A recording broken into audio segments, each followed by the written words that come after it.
Okay, well, welcome everyone to another talk hosted by the Caltech Wise Social Activism Speaker Series. Remember, if you like these talks and are interested in joining our group, please reach out to me or Greg. But now it's my pleasure to welcome our speaker for today. Oh, sorry. Dan Lane is an assistant professor in the Department of Communication at the University of California, Santa Barbara. He is the director of the UCSB Digital Political Inequality Lab, where he researches how individuals and groups use social media and other communication technology in order to improve political engagement and reduce political inequality. Um, Professor Lane is also the founder of Good Eye Video, a digital storytelling company that works with nonprofit groups. And Dr. Lane received his Bachelor of Science from Syracuse University and his PhD from the University of Michigan at Ann Arbor. And Dr. Lane, I'll turn it over to you. Thank you so much. Well, thank you for having me. Hi, everybody. I'm really happy to be with you today, even though it would be really nice to be in person with anyone these days.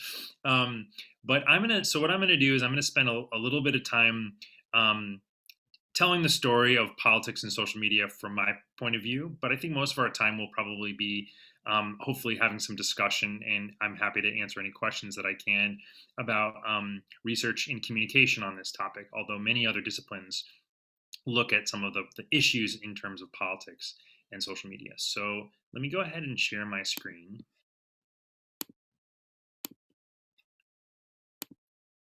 Okay. Can you all see that okay? Awesome. Let me this window here. Okay.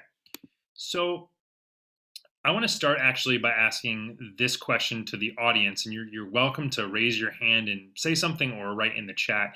When I say politics and social media, what comes to mind for you? What are some of the things that you think about?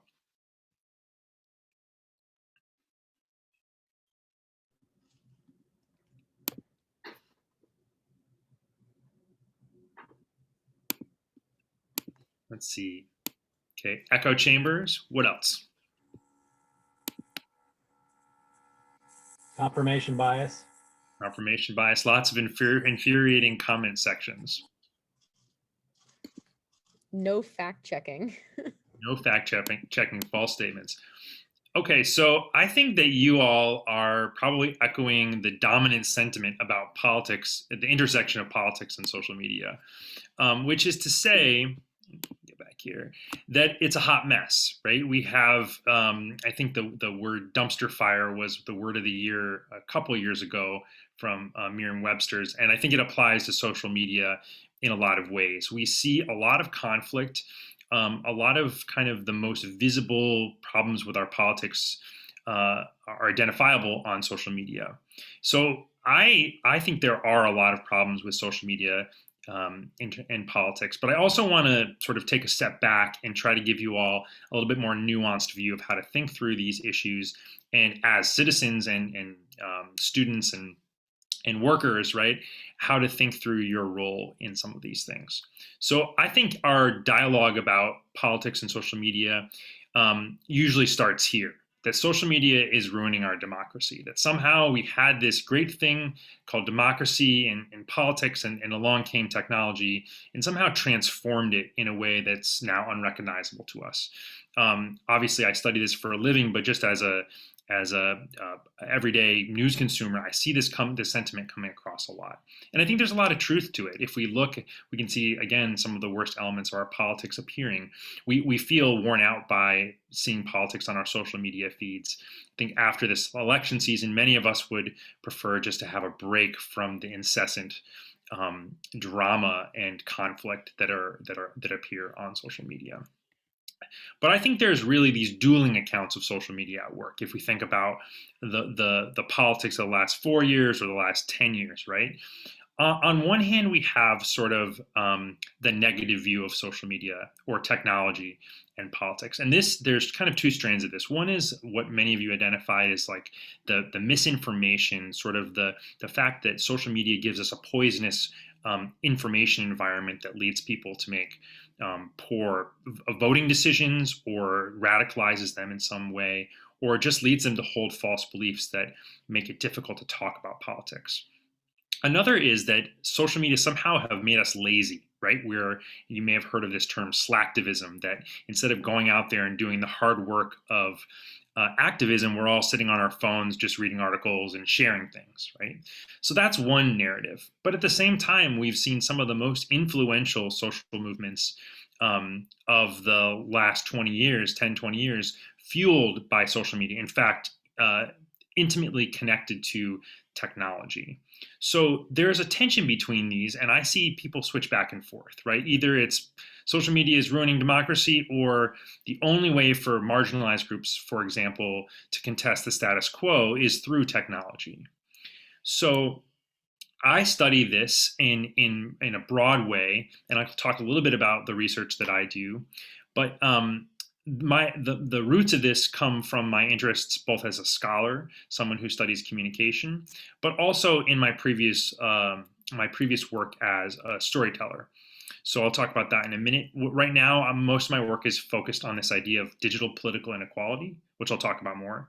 And so I work with a group of grad students and undergrads at UCSB doing various studies about whether or not technology, digital technology, enhances or hopefully could address long-standing political inequalities.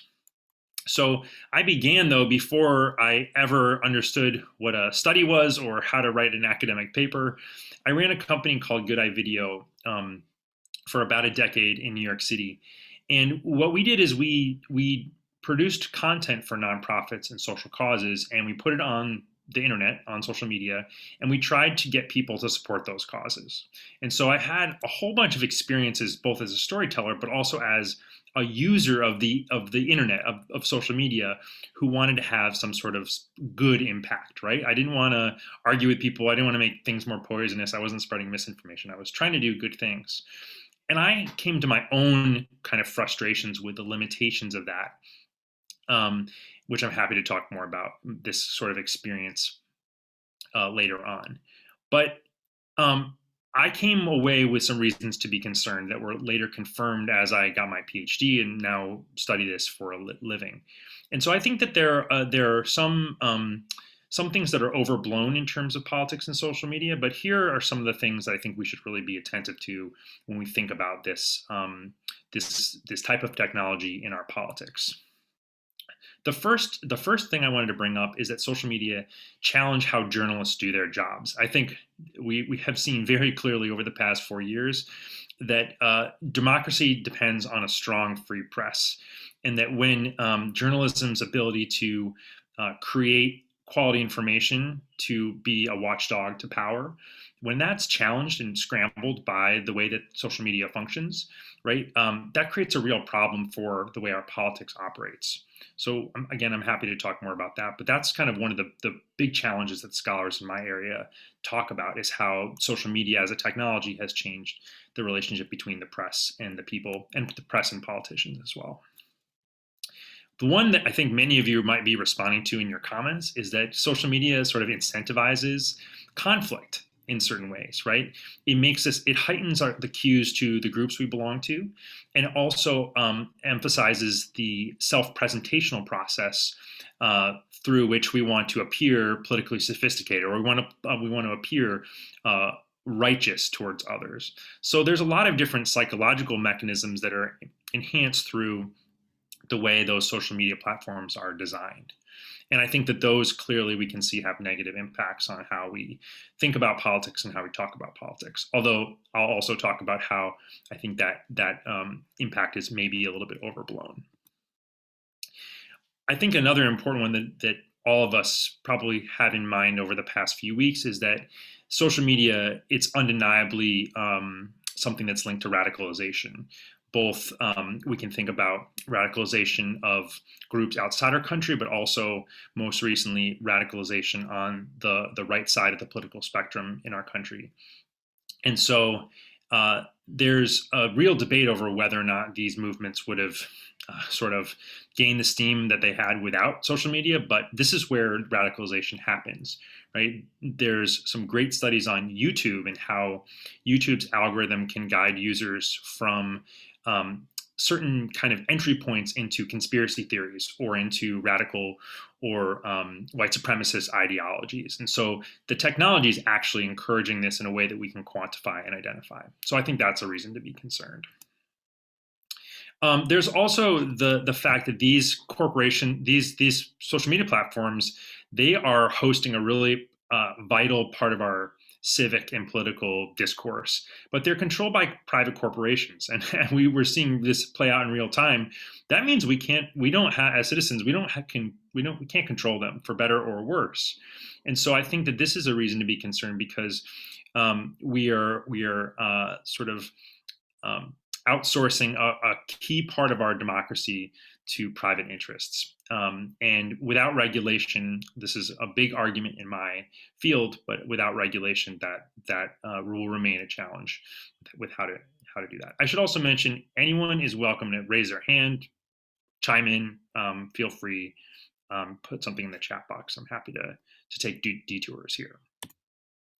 So for me, one of the other concerns that I had, and this is based on research that I've been reading and now engaging in, is ultimately, does social media contribute towards political inequality? Is it are these contexts in which people who are already engaged in politics, who are already interested in politics, just get more power, right? They just get more influence and a greater voice in society, leaving everyone else behind. So I will very quickly pivot to reasons to be hopeful, because that tends to be where my research is most focused. But I like to acknowledge these concerns right up front, because they're the ones that are top of mind for most of us. So here are a few reasons to be hopeful about the role of social media. First of all, I think this is something we don't even really think about, because it feels so second nature to us. There's never on planet Earth been a more abundant source of political information, right? Sometimes that's a problem because we can't make sense of things. We don't know what's true, right?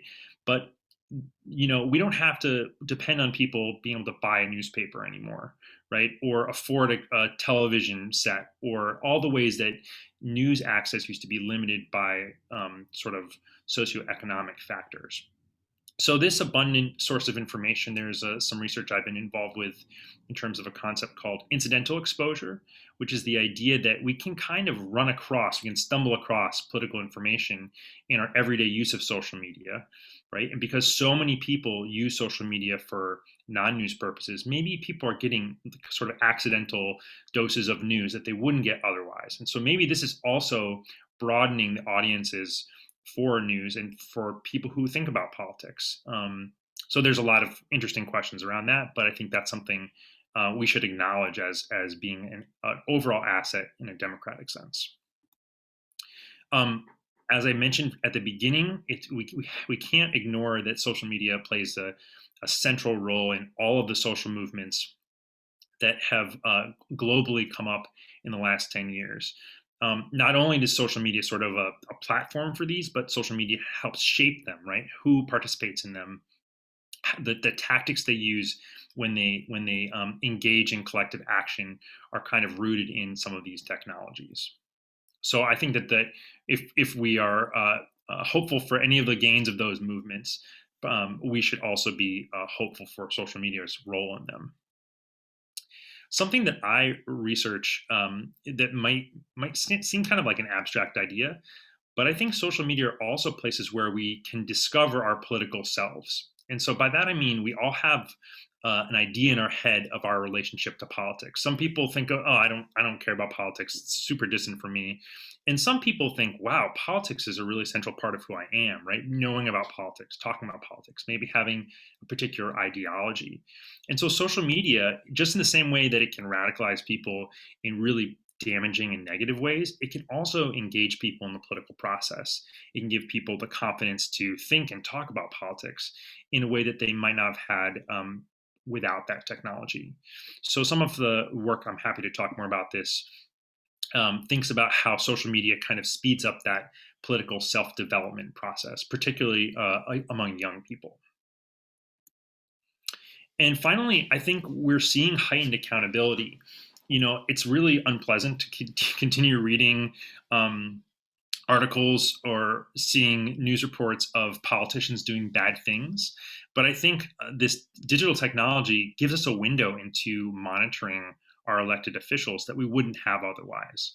So journalists do wonderful jobs in investigating politicians, but social media really gives a broad and rapid way of disseminating that information.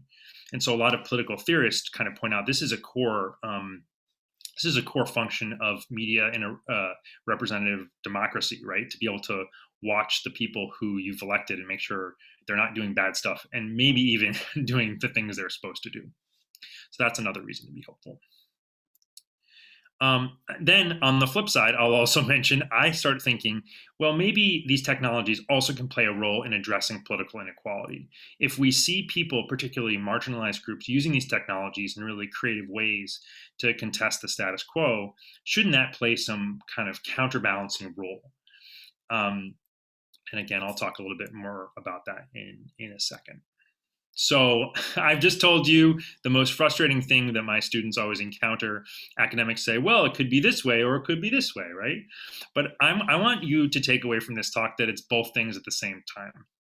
And I'm not going to get too academic. I'm going to try not to get too academic here, but I want to give you a little bit of sort of theory or kind of theoretical thinking to navigate these two sides, the hopeful side and the concerned side of this topic.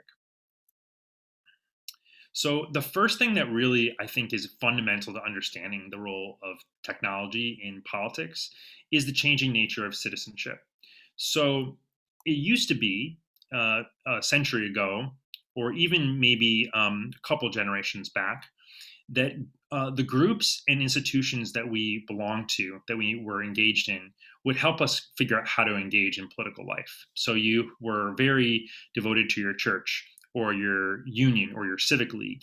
And those institutions pretty much told you not only who to vote for, but what kind of political activity was meaningful. Go march, right? We're going to go on Saturday and march, or let's go sign these petitions, right?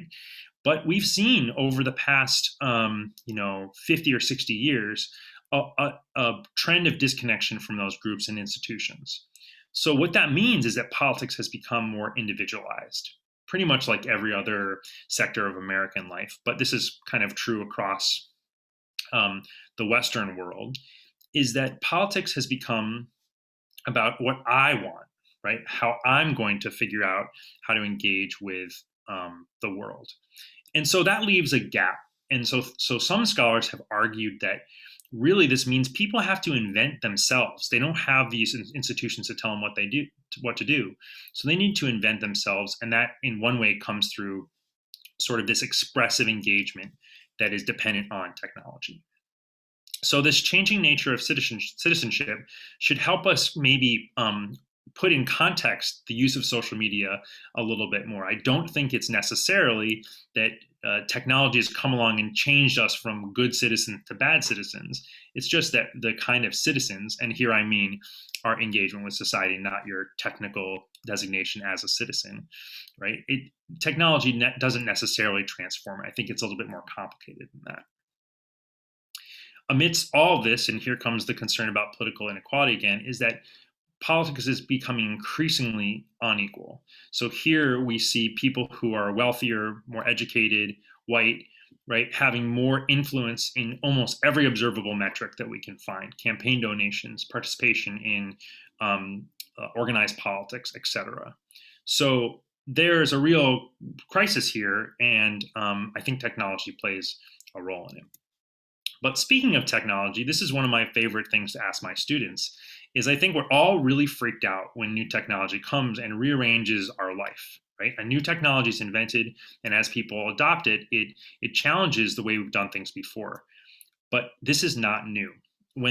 There's a great anecdote about when public speaking first came to ancient Greece. All the ancient Greeks were totally freaked out. They're like, "What? We're not going to have enough time to walk around and think by ourselves quietly. There's always people giving speeches." Right? And so if we think about that as a very early form of communication technology, we should anticipate that whenever new technology comes, it will disrupt what we've done before. And we can look at that many different ways, but one way to look at it is that is just the nature of communication technology. That said, I think digital communication technology really does present this unique challenge. And so there are unlimited number of books you can read about this and perspectives on this, but I think it's important to think about how technologies like social media collapse time, space, and they enhance the speed of communication. So those three things really make it kind of um, a unique change in our technological history.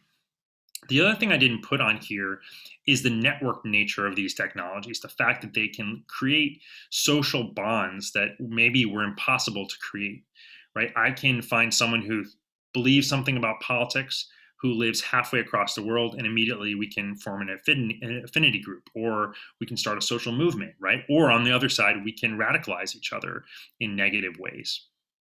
So, just move here.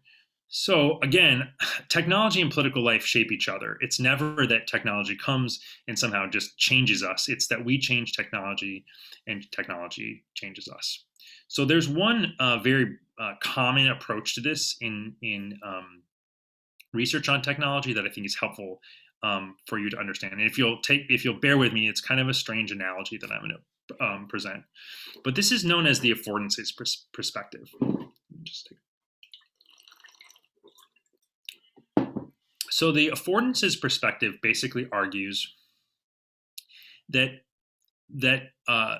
we use technology, right, and that use, the possibility, what technology affords us, is unique to each individual based on kind of the things they bring to technology. So here's an example. If I ask you what is a chair for, most people would say sitting. People sit on it, right? But that assumes that people or entities have the ability to sit on a chair. So a person, many people have the ability to sit down on a chair.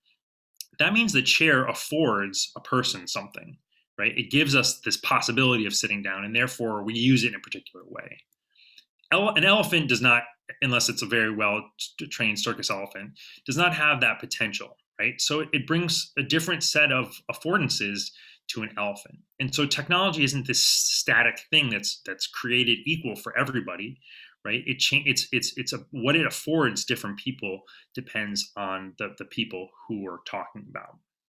So that very broad perspective is to say that social media have different implications for different users. So sometimes when we talk about it in this monolithic way, right, we're ignoring that people really engage with it and use it in different ways. So I'm gonna wrap up my formal talk about this by covering a few pieces of kind of academic research in this area that talks about how different people use this and kind of what the effects there are on them. So first of all, most of I think the comments at the beginning were about misinformation, fake news, etc. And so we hear about this a lot, and a lot of people research it. I'm not saying it's not a problem, but it's actually a much more limited problem than we might guess. So most of misinformation is circulated among highly engaged users, primarily on the right side of the political spectrum. So many people kind of see this, but few people engage with it in the way that we might think. So there's a big worry that, well, misinformation is making everybody not believe things.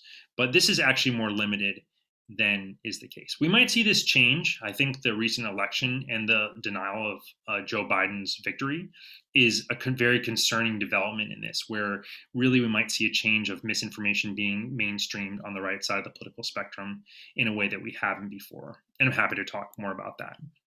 But I think in general, it might work the other way around. People might find the information that confirms the beliefs that they already have, rather than misinformation being circulated and somehow convincing them of the wrong thing, if that makes sense. So again, there's plenty of research documenting online radicalization, extremism, and hate.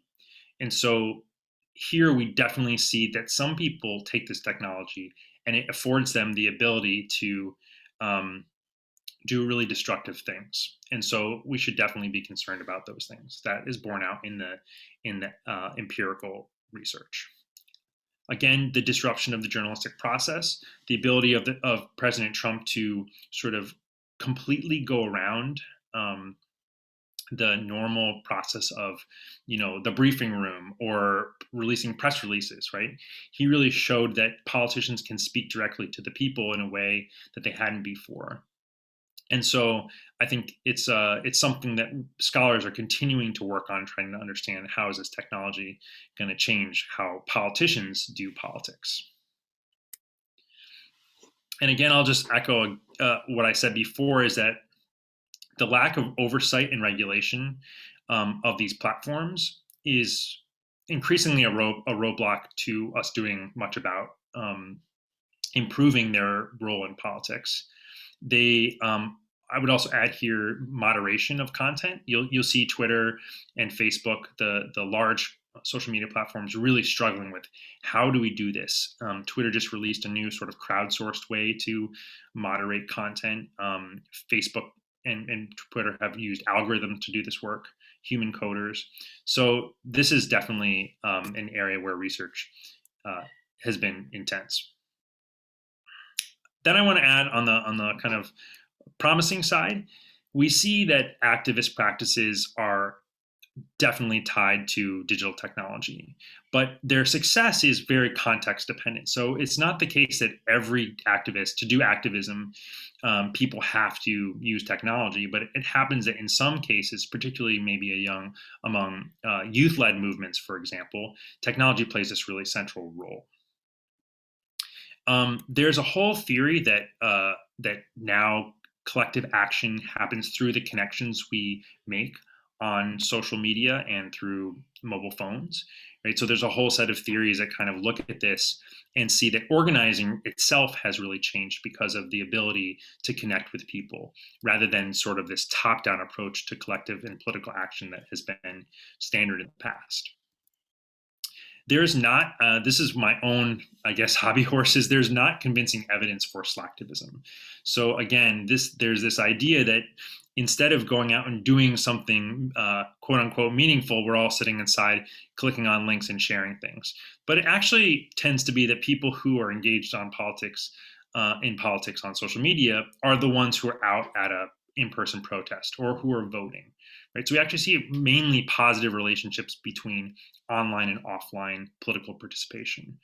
That doesn't mean that there aren't serious things to confront in terms of the efficacy of online activism, but it isn't as some critics would paint.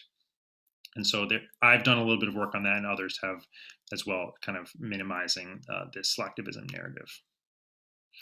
Again, online participation can spill into offline participation. So there's a wide body of work looking at this, and generally people have found that those who engage online, it might give them kind of a pathway to offline action, right? It might be where they get interested. It might be even where they find out about where that rally or protest is going to be that they go out and engage in. This is nothing to say of privileging offline action as if it's somehow inherently superior, which I think we could have a good debate about too. I think the power of social media is nowhere clearer than in the context of marginalized groups who have really been rebuffed in many other ways of achieving political voice and influence. You can think of groups that have been disenfranchised in terms of voting.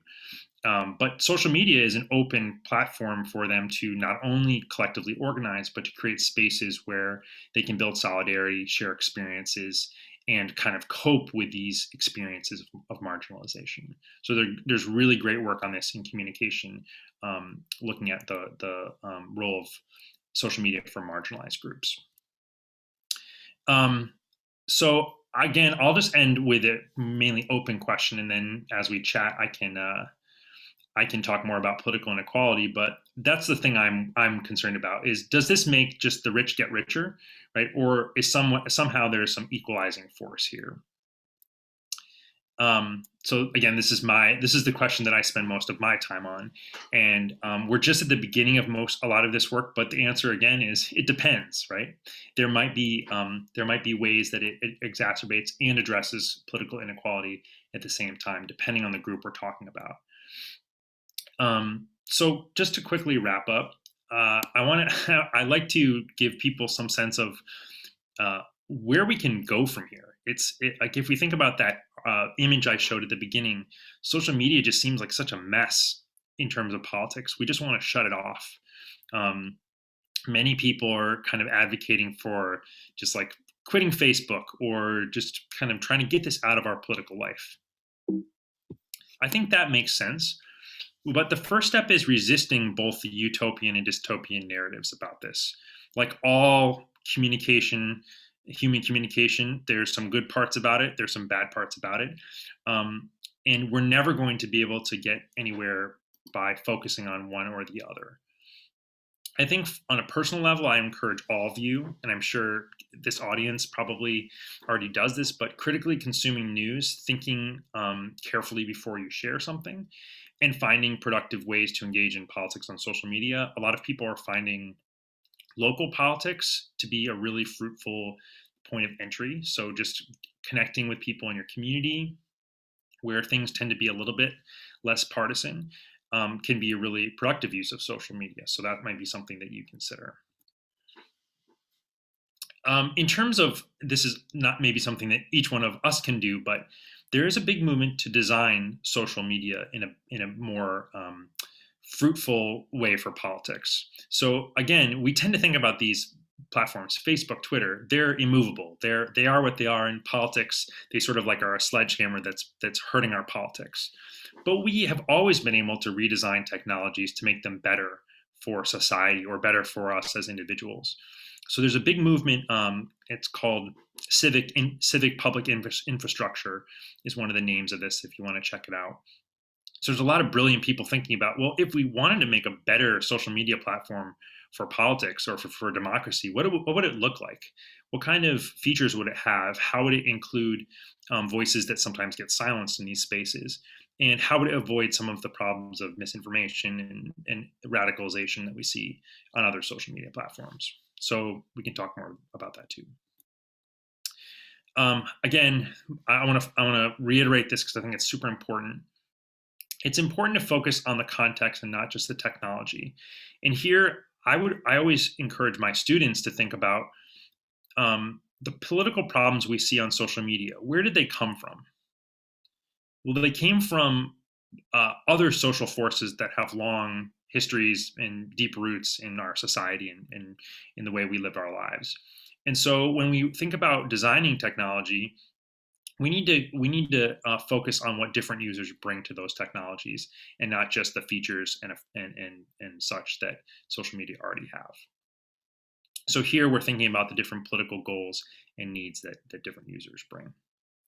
And my final note is I think we need to realize we can't go backwards, right? As people who might care about social activism, we can't just erase the role of technology. It's usually a forward-moving arrow.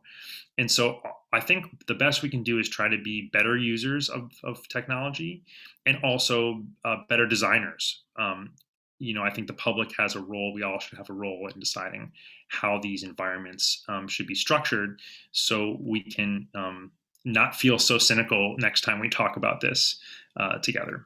So I'm going to leave it there, and hopefully we'll have plenty of time to chat about this. I'm happy to chat about any of these things.